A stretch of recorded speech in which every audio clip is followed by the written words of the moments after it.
25তম বৈঠকে যোগ দিতে সোমবারই বেজিংয়ে পৌঁছেছেন ভারতের জাতীয় নিরাপত্তা উপদেষ্টা অজিত ডোভাল। দুদিনের এই সফরে মঙ্গলবার চীনের বিদেশমন্ত্রী ওয়াং ইর সঙ্গে বৈঠক করবেন তিনি। ভারতের বিদেশ মন্ত্রক সূত্রে খবর, ওয়াং ইর আমন্ত্রণেই সেখানে গিয়েছেন ডোভাল।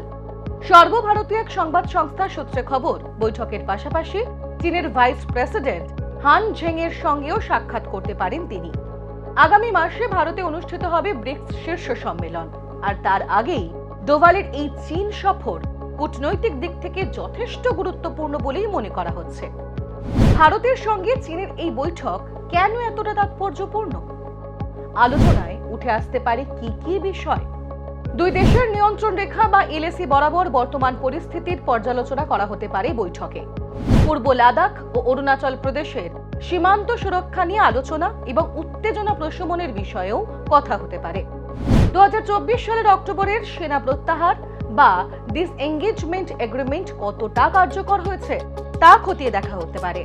সীমান্ত এলাকা স্থিতিশীল করার জন্য আরও বিস্তারিত আলোচনা হতে পারে। বৈঠকে উঠে আসতে পারে সীমান্ত পারের সন্ত্রাসও।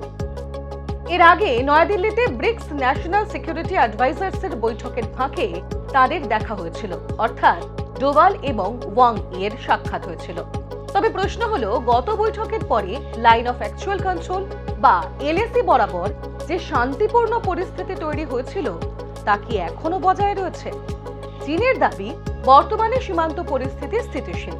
গত বৈঠকের পরে বেশ কিছু সদর্থক দিকও দেখা গিয়েছিল, যেমন দুই দেশের মধ্যে সরাসরি বিমান পরিষেবা ফের চালু হয়, ভিসা সংক্রান্ত নিয়ম কিছুটা শিথিল হয়েছে, কৈলাস মানস সরোবর যাত্রা ফের শুরু হয়েছে, বাণিজ্য বিনিয়োগ বেড়েছে। 2025 সালে ভারত চীন দ্বিপাক্ষিক বাণিজ্য রেকর্ড মাত্রায় পৌঁছেছে। তবে কেন এবারের বৈঠক এত গুরুত্বপূর্ণ? কূটনীতিকরা মনে করছেন, এই বৈঠক যদি সদর্থক হয় তাহলে আরো একটি সম্ভাবনা তৈরি হতে পারে। কি সেই সম্ভাবনা?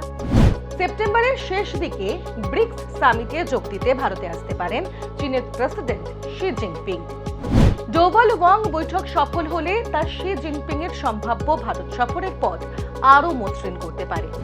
একই সঙ্গে ভবিষ্যতে প্রধানমন্ত্রী নরেন্দ্র মোদী এবং শি জিনপিং এর মধ্যে আরও বৈঠক ও যোগাযোগের সুযোগও তৈরি হতে পারে। অর্থাৎ বলাই যায়, 25তম স্পেশাল রিপ্রেজেন্টেটিভস বৈঠক শুধুমাত্র সীমান্ত বিরোধ নিয়ে আলোচনাই নয়, বরং ভারত চীন সম্পর্ককে ধীরে ধীরে স্বাভাবিক করার পথকে প্রশস্ত করতে আরও গুরুত্বপূর্ণ ভূমিকা পালন করবে।